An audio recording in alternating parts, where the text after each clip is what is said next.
साथियों नमस्कार, मैं वरुण कुमार त्रिपाठी, निदेशक SIP foundation green India one आपका स्वागत करता है। साथियों आज हम लोग बात करते हैं गिल्ड फंड के बारे में। गिल्ड फंड क्या है कि इस तरीके का फंड होता है जिसमें फंड मैनेजर पैसे को गवर्नमेंट सिक्योरिटीज़ में इन्वेस्ट करता है।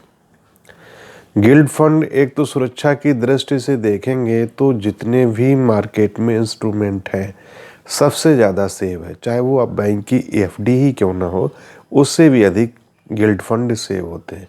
क्योंकि जो फंड मैनेजर है वो सारा का सारा पैसा इस तरीके के बॉन्ड में और जो भी सिक्योरिटीज़ होती है उसमें निवेश करता है, जो कि भारत सरकार की होती हैं अथवा राज्य सरकार की होती हैं।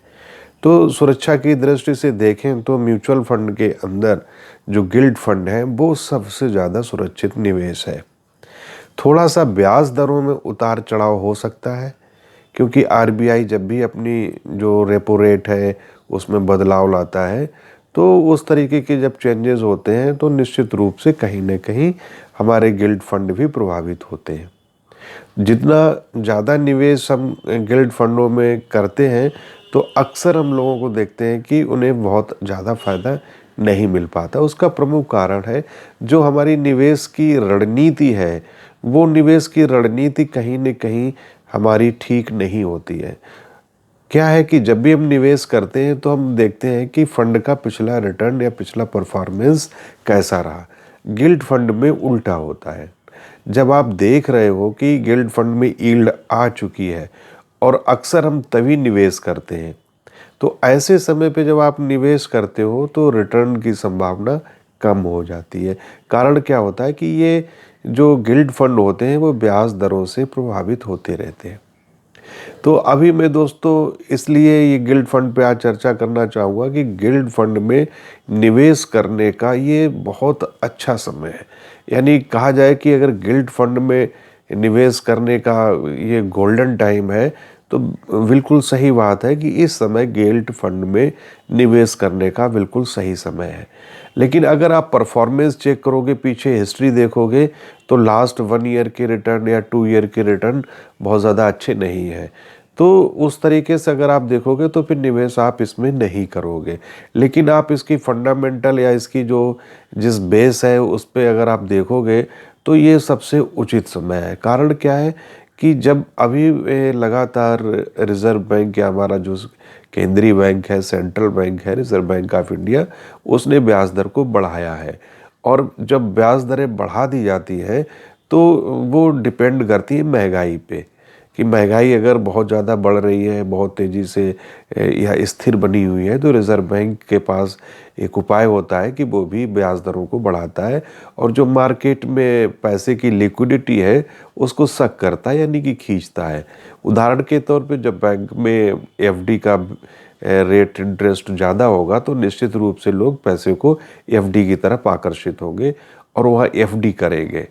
तो ये आप अगर देखोगे कि आज का ही डेटा देखें तो महंगाई की दर पिछले 21 महीने से लोअर लेवल पे आ गई है। यानी कि नवंबर में महंगाई है जो काफ़ी तेज़ी से नीचे गिरी है।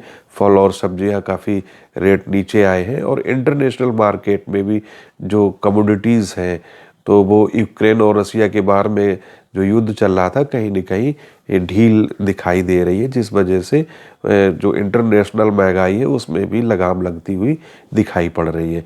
तो अब आगे फ्यूचर में हो सकता है छोटी मोटी कोई रिज़र्व बैंक वृद्धि करे तो कर सकती है, अन्यथा अब आगे बहुत बड़े कोई इंटरेस्ट रेट पे बढ़ाने का रिज़र्व बैंक शायद प्लान ना करे।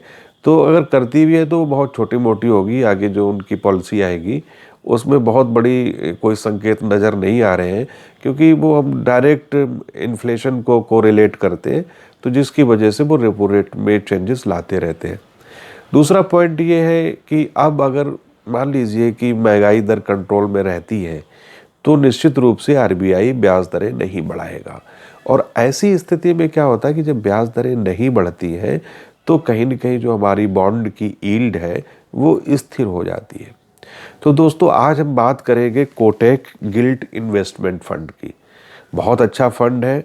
अगर आप पिछले 1-2 साल का रिटर्न देखोगे तो आपको अट्रैक्ट नहीं करेगा, लेकिन ये फ्यूचर की दृष्टि से जो कोटक गिल्ड इन्वेस्टमेंट फंड है बहुत ही अट्रैक्टिव है। और इसमें अब जो कि बाज़ार भी एक अपने लाइफ टाइम हाई लेवल पे ट्रेड कर रहा है, तो अब हमें बहुत ही सोच समझ के, और यदि आप इक्विटी में आपका निवेश बढ़ा हुआ है तो नया निवेश इक्विटी में लमसम के रूप में ना करें, डायरेक्ट ना करें। और अगर इक्विटी में की बजाय अगर आपको ऑप्शन चुनना है, पैसे डालना है, तो इस समय गिल्ड फंड में डालें। और आप 2-3 साल का अपना हॉरिजन रखें। जैसे ही इंटरेस्ट रेट कट की साइकिल प्रारंभ होगी, इसमें बहुत अच्छे रिटर्न आपको मिलने की संभावना है। तो मेरा अभी इसमें ये सुझाव है कि कोटक इन्वेस्टमेंट जो गिल्ड फंड है, इसमें निश्चित रूप से निवेश करना चाहिए। अगर आप फंड साइज देखोगे कोटक गिल्ड फंड का, तो लगभग 1756 करोड़ का है। बहुत अच्छा स्मार्ट साइज भी है। 1 ईयर का रिटर्न देखोगे तो लगभग 2% का है। 2 साल का देखोगे तो 2.55 का है। लेकिन अगर आप सिंस इंसेप्शन यानी कि 1998 में पैसा अगर किसी ने लगाया है, तो आज की में भी वो 9% का आपको इंटरेस्ट रेट यानी कि जो ग्रोथ है वो आ रही है। तो कहना चाहेंगे कि गिल्ड फंड एक तो सबसे जो सुरक्षित निवेश करना चाहते हैं, वो जो सीनियर सिटीजन लोग हैं, जिनको बहुत ज़्यादा अपने सिक्योरिटी की चिंता रहती है, या जिनका इक्विटी एक्सपोजर बहुत ज़्यादा है और जिनके पास इसमें लिक्विडिटी है, पैसे को एफडी करना चाहते हैं, तो एफडी की बजाय वो गिल्ड फंड में निवेश करें। गिल्ड फंड का मेरा सुझाव है कि 2-3 साल या 3 साल से अधिक का हॉरिजन रखें। अगर 5 साल का आप पास अगर समय है तो निश्चित रूप से ये बहुत अच्छा होगा। कि इन्वेस्टमेंट ऑब्जेक्टिव क्या है कि ये सॉवरेन बॉन्ड होते हैं, बहुत ही सुरक्षित निवेश है। इससे ज़्यादा सुरक्षा और किसी भी फंड में आपको नहीं मिल सकती है। ये निश्चित रूप से है कि जब सरकारी इंस्ट्रूमेंट में या भारत सरकार के बॉन्ड में आप निवेश करते हो तो बहुत अच्छा सुरक्षा की दृष्टि से रहता है, और निवेश के भी दृष्टि से ये बहुत अच्छा रहता है। तो मैं अपने दर्शकों को ये सुझाव दूंगा कि वो चाहे छोटा ही अमाउंट सही, लेकिन कोटक गिल्ड इन्वेस्ट फंड में निवेश अवश्य करें। ये आगे चूँकि इसका आप देखोगे कि मॉडिफाइड ड्यूरेशन है वो 2.2% है, यील्ड टू मैच्योरिटी देखोगे तो 7.8% है। तो इसमें निवेश करने का आपके पास बहुत अच्छा सुनहरा अवसर है, और ये कोटक इन्वेस्टमेंट जो गिल्ड फंड है इसमें अवश्य निवेश करें। बहुत बहुत धन्यवाद। आप लोग ग्रीन इंडिया वन के साथ जुड़े, बहुत बहुत आभार।